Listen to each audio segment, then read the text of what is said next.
Obviously the campaign abuse is something that was brought to my attention through Mike and Marcel. Marcel, it's a special thing for Marcel's heart to launch something like this, and I'm a big advocate of abuse is not okay. Any kind of abuse is not okay. And I think sometimes when you've got warriors of God who've had a background like I've had to be campaigning for something like this, I think it can make a big impact in the community. So hopefully we can get that ball rolling, and there is a place where they can call, and there are people who care about the issues you have, just like the passion the boys have here with transformations. But just to give a quick message, because I'm in the gym environment, some of the boys from the gym have come in to listen, and to everyone listening at the moment, I like to share a quick message at least. And I always say this everywhere I talk, that wisdom and knowledge is power. Wisdom and knowledge is power. The more you know, the stronger you become. And my message today is to encourage each and every one of you, no matter what point you're at in your life, that I really believe God has a plan and a purpose for your life. My message to encourage you, particularly young people, is to make a decision who it is you want to be, where it is you want to go, and at the end of the day, how are you going to be remembered? That's life for me.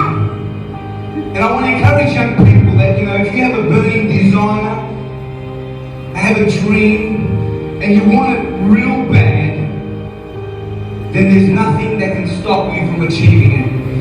What you see on the screen up there, normally what I say to people is, once upon a time was nothing but a dream seed. Nothing but a dream seed. But with hard work and effort, you can achieve anything you want if you want it bad enough. There was a lot of negative people. When I told them I wanted to become Australia's first ever world heavyweight champion, there was a lot of negative people around me. Stan, you're too small for a heavyweight. You don't kick hard enough for a heavyweight. They're big gorillas overseas. All the pessimism. And I'm here to tell you today that if you hang around with negative people, if you hang around with pessimistic people, they always look for an excuse why something can't be done.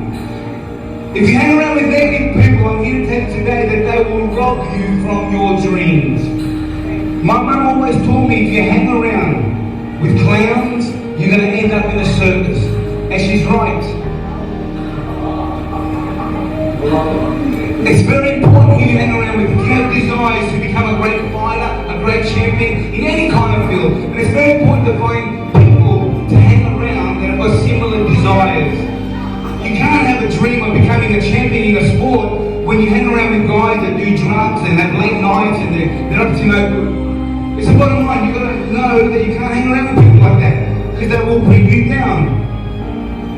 You can achieve anything you want if you want it bad enough. And I really pose the question then, well, how bad do you want whatever it is you want. You know, at the end of the day, it's all about working hard. If you fail to prepare to fail. It's a universal principle for anything and everything in life. But I'm here to say this to you today. One thing we all agree on, okay? Life is short and life can be very fickle. You're here today, gone tomorrow. So, all I'm saying is at the end of the day, I have a relationship with Christ. That's the most important thing in my life. Nothing's more important than that. And all I know is that when my time comes to an end, like everyone, when our innings comes to an end, there's going to be nothing more important than whether you have salvation or not. That's the bottom line. When you're on your deathbed, for whatever reason, whether you're grown old or you've had an accident, when you're on your deathbed and suddenly you have the fear of, I might die, where do I go? What happens from here? See? The point I'm trying to make is it's not a priority in our lives right now. Because we're so caught up with the rat race of life. Everyone's trying to work hard, make a living, make money. And I'm here to tell you today, ladies and gentlemen, money will not make you happy. I can tell you, guarantee it to you, money will not make you happy. All of us want to find out for ourselves, don't we? But money will not make you happy. Money might help you pay the bills. Money might give you nice toys, a great car, a lovely house. Money might give you a great bed, but it won't guarantee you a good night's sleep. I can tell you that right now. How do we measure success? People, how do you measure success? With how big and fat your bank account is? Or maybe your empire of dirt that you have? I know people that are worth millions. Listen to me. I know people that are worth millions. And people say to me, hey, you know Tony over there, Tony, he's worth millions. He's very successful, they said to me. I said, how can he call himself successful? He hasn't spoken to his father for 20 years. You call that success? I know people that are very wealthy and they haven't spoken to their mothers for 10 years, brothers for 10, 20 years. That is not success, people. Pride might make you feel like you're doing well, but it's a slow death. Internally, it's a slow death. I'm here to encourage you today about finding something that feeds the spirit. Finding something that quenches the thirst. Because there's wealthy people out there, and the more they have, the more they want. Because they drink from a well that never quenches the thirst. And transformation is not only to renew you physically, but what I love about transformation is it renews you internally, inside out, spiritually. It's a fantastic program. I recommend each and every one of you. Some of you have already gone through it and got certified for your success in getting through it. For those of you that are about to embark on it, I commend you. Because you are at the beginning of something very special that will transform your life in a way that people cannot even comprehend. I want to encourage you people, because it's a great program. There's some good people with good hearts, with spirits in the right place to see you come out of this dark valley that you're going through. I want to encourage each and every one of you to not take for granted the blessings you have in your life. We can sit here all day long and write a list of things that we wish we had, things that we want, things that we need. But I'm here to encourage you today, even with the little that we may have, be grateful and thank God for the blessings in your life. Don't overlook the blessings in your life. Be grateful for what you have. Some of us are very fortunate. I'm very fortunate. Okay, I've got a mum that's still with me. I've got a dad that's still with me. I've got friends that, as they were growing up, they lost their mums when they were 10 years old. They lost their dad when they were 15. Why am I so lucky? Don't take for granted the things you have, the opportunities you have. We can sit here and whinge and complain that things are getting worse than they are. Well, Australia was once the lucky country, and we still are the lucky country. But we're in a hurry to do damage to it. We're in a hurry. we are still the most fortunate country in the whole world as far as I'm concerned, because you have a choice. And it's all about the choices you make. I'm here to encourage you today and confront you and compel you. It's about the decisions you make and be accountable for the decisions you make. Because cowards blame other people for the choices that you've made in your life. It's all about decisions. I can sit here and talk to you and encourage you, inspire you, motivate you. But knowledge and wisdom without action is dead. To know and not do nothing is dead. So don't take for granted the things you have in life. Be grateful. Who are you thankful for your blessing? I want to encourage you today that I do a lot of speaking. I love to talk in different forums. I talk in small little functions like this. I speak in front of big corporate companies. Not long ago, I spoke for Telstra, all the big corporate companies. And I'm saying the same thing to them. And you can listen to what I'm saying and you can encourage me that I'm out there saying things to people that they didn't expect to hear. Because most people have a perception. Kickboxer, what's he going to say that might interest me? A kickboxer, can he talk? Can he put a few words together? I've had to go through that. But let me tell you something, I didn't demand respect. Hey, I didn't pay for respect. I earned respect. You can't demand, you can't buy respect, you've got to earn it, people. Okay? I've been very blessed in my life. I've had a career that lasted almost 22 years. Almost 22 years, I've had over 100 fights. I thank God every day that He protected me in a sport like that. He protected me. What you see up there once upon a time was nothing but, for me it was like my office. The ring was my office. I made the ring the most comfortable place in the world for me. There was no place that was more comfortable for me than in the ring. The ring was my office. And I used to have an attitude that someone was coming in my office for an interview today, but they weren't going to get the job. That's the attitude and mindset I had. But let me say something else to you. People say to me a lot of times when I do my talks, you understand, you're this, you profess to be a man of faith, you love Jesus. How does someone like you who loves Jesus goes in the ring and does the damage that he does? Where's the philanthropist in you who does? So let me give you a quick little story on how I transformed. Now, it's ironic that we call this project over here transformation, right? And that's what happens to me when I go to war. Okay, because I'm not a violent person, people. I'm not a violent person, I don't like fights. In fact, I don't remember ever having a street fight in my life. Unlike you, Mike Barrett, maybe unlike you, Bennett Kane. But I've never had a street fight. Mike, I've never had a street fight. It probably wouldn't be long, too much to remember anyway, because it would have ended so quick, right? Let me just tell you how this works.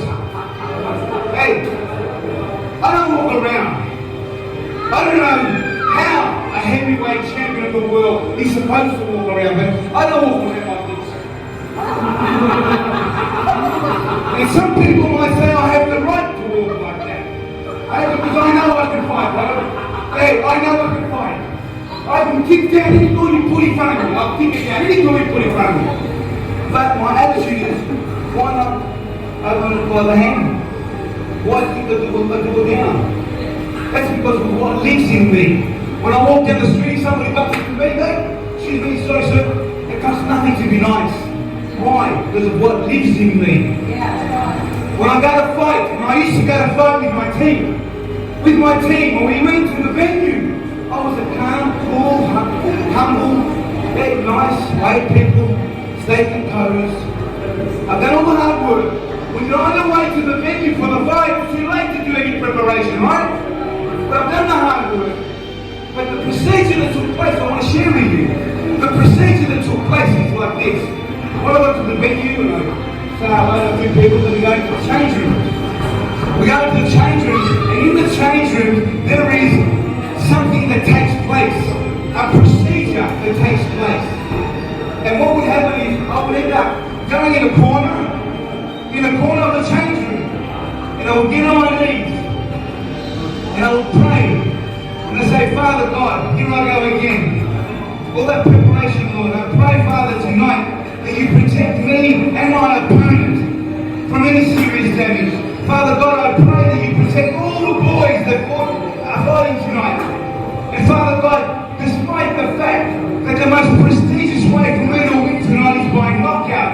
And yes, Lord, I'm looking for that knockout. But please protect us all. You know what I'm actually doing right now? I'm actually throwing in a disclaimer. I'm literally saying, Father God, here I go again. I've got to go to war. Protect my opponent, protect all the boys that are fighting. And despite the fact that the most prestigious way for me to win is by knockout, I don't want to cause any permanent damage on anybody.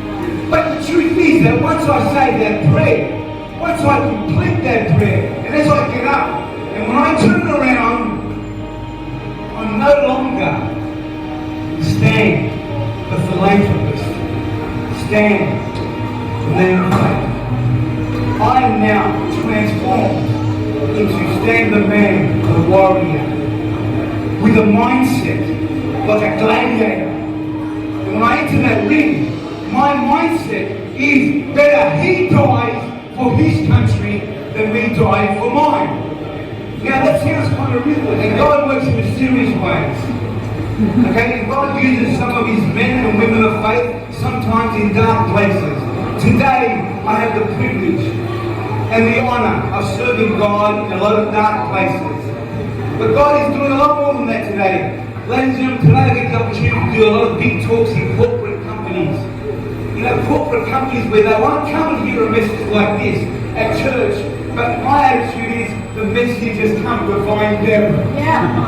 Okay? So I want you to give me prayer for that too. Give me prayer because God's doing amazing things in my life. We get an opportunity to go speak to very healthy, wealthy, big corporate people that are asking to speak to me about these topics.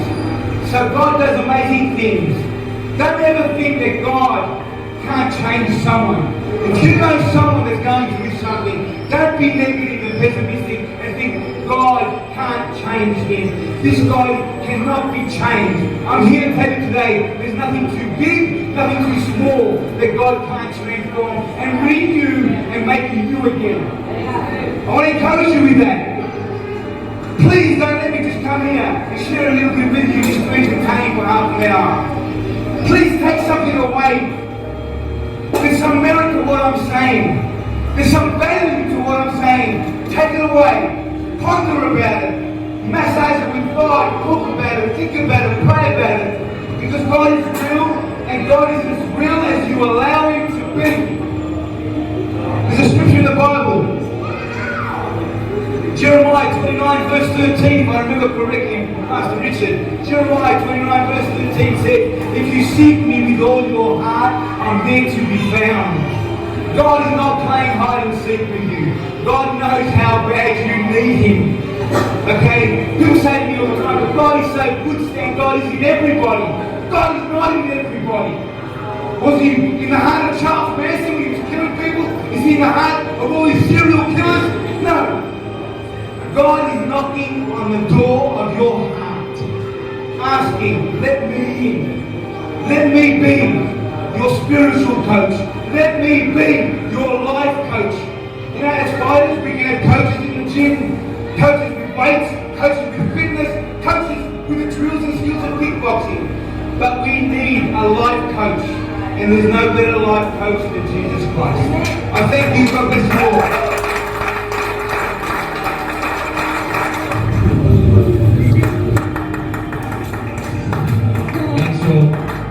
And so Stan's going to be signing some posters. Once again for Stan the Man Lombardides. No matter what he went through, bro, he's intact.